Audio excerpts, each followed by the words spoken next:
ஏசப்பா பேசுனது பேச்சா? ஏசப்பா பேசுனதெல்லாம் இப்போ கரெக்டா? ஆவியானவர் பேசுனதெல்லாம் கரெக்ட். ஆவியானவர் ஒருவரே. உங்களுக்கு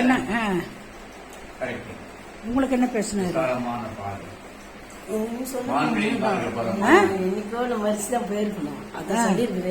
என் அப்பா சொல்ற சாட்சி வந்து இப்ப மறுபடியும் அதை எச்சரித்து பேசுறாரு.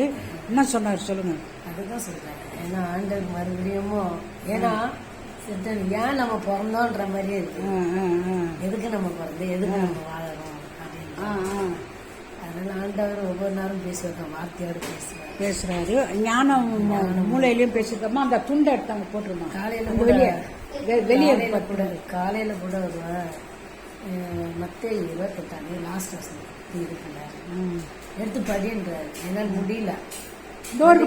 இருந்து படிச்சேன். மேட்டு படிச்சுட்டு மட்டும் கொடுத்துட்டேன்.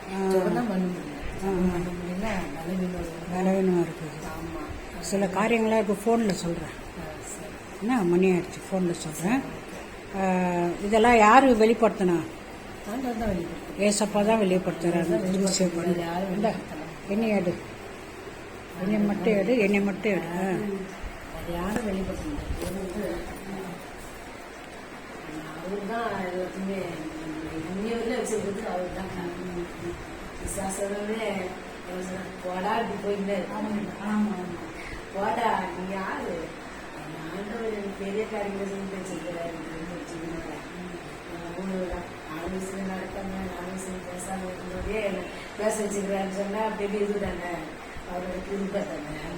அவங்க மோசப்பட நம்மளே பயன்படுத்திட்டாங்க.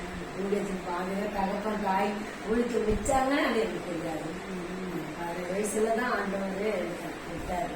ஆண்டவர் அற்புத அதிசயமான இங்க வந்தது கூட ஒரு தடை. ஆனா அப்பா விட்டுட்டு வரணும்னு தடை தான். அவருக்கு